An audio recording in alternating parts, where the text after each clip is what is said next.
Assalamualaikum warahmatullahi wabarakatuh, teman-teman sekalian. Pada episode kali ini saya akan menjelaskan tentang biografi Buya Hamka. Buya Hamka dilahirkan pada tanggal 17 Februari 1908. Ayahnya bernama Syekh Abdul Karim Amrullah yang terkenal dengan sebutan Haji Rasul. Saat Buya Hamka berusia 10 tahun, ayahnya mendirikan pondok pesantren di Padang Panjang dengan nama Sumatera Tawalib. Sejak itu pula Buya Hamka mulai melihat bagaimana ayahnya menyebarkan paham dan keyakinannya. Saat menginjak usia remaja pada tahun 1924, Buya Hamka berangkat ke Yogyakarta untuk belajar pergerakan Islam modern pada Hos Cokro Aminoto, Ki Bagus Hadi Kusumo, Suryo Pranoto, dan Haji Fakhruddin. Pada kesempatan ini pula Hamka sempat mengunjungi gurunya, yakni Sultan Mansur di Pekalongan, yang saat itu menjabat sebagai Ketua Muhammadiyah Cabang Pekalongan. Kunjungan tersebut mempertemukan Hamka pada Citro Suwarno, Mas Ranowi Haryo, dan Mas Usman Pujatomo yang menceritakan kiprah Muhammad Rum. Kegiatan Hamka setelah menikah pada 5 April 1929 selanjutnya banyak terlihat dalam kepengurusan Muhammadiyah, terutama dalam perkembangannya di Minangkabau.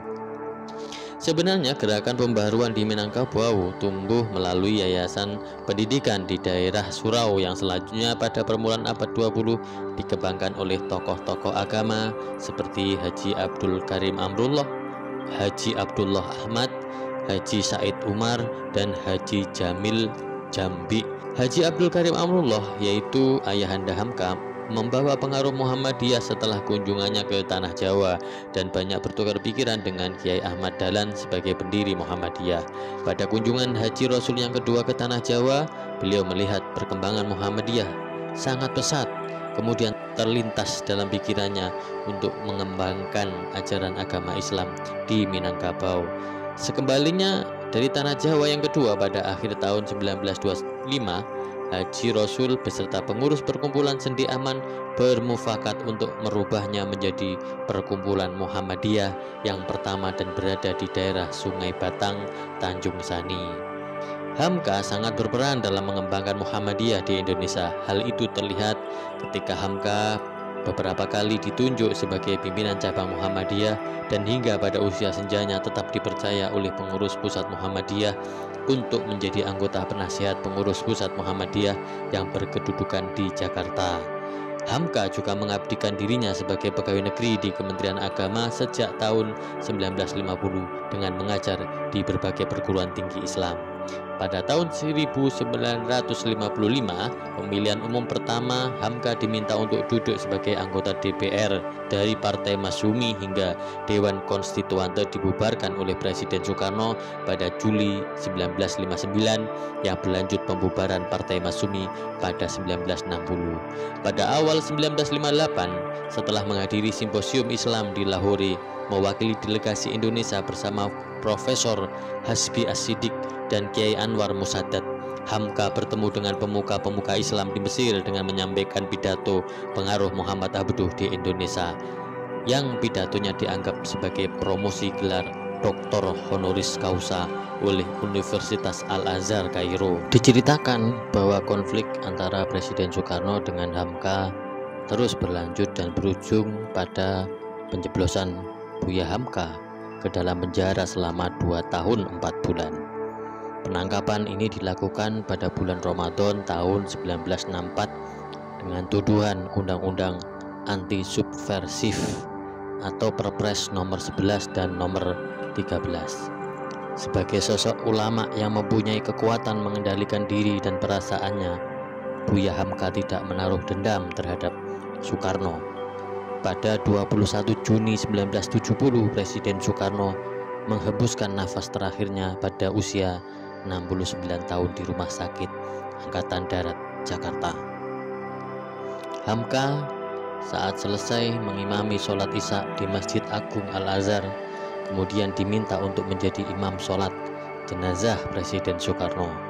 Hamka dijemput langsung oleh asisten pribadi Presiden Soeharto. Hamka bersedia dan bahkan sempat menitikkan air mata di depan jenazah Presiden Soekarno yang telah dianggapnya sebagai seorang kakak yang tetap wajib untuk dihormati dengan tulus. 4 bulan setelah Bung Karno wafat, barulah Buya Hamka diberitahu bahwa Bung Karno sendiri yang memohon kesediaan Buya Hamka untuk menjadi imam sholat jenazahnya. Pada masa pemerintahan Orde Baru, pemerintah sangat mendukung dan menjadi penggagas pembentukan Majelis Ulama Indonesia. Pemerintah Orde Baru berusaha untuk mengendalikan MUI dengan menjadikannya sebagai lembaga yang melegitimasi kebijakan-kebijakannya. Hal tersebut sudah disadari lebih dahulu oleh Hamka, maka wajar pada awalnya beliau enggan untuk menjadi ketua MUI. Namun pada akhirnya Buya Hamka menerima jabatan sebagai ketua MUI pertama pada tahun 1975 sampai 1981 dengan alasan untuk melawan komunis dan menjauhkan umat muslim Indonesia dari sekularisme. Kegiatan Buya Hamka setelah meletakkan jabatan sebagai ketua MUI tetap melanjutkan dakwahnya serta karya-karyanya. Salah satu karya Buya Hamka yang paling fenomenal adalah Tafsir Al-Azhar 30 juz. Tafsir ini diselesaikan 2 bulan setelah Hamka tidak lagi menjadi ketua MUI. Kesehatan Hamka kemudian juga mulai menurun dan pada 18 Juli 1981 harus dirawat di Rumah Sakit Pertamina Jakarta. Pada akhirnya Buya Hamka wafat pada Jumat 24 Juli 1981 di usia 73 tahun 5 bulan.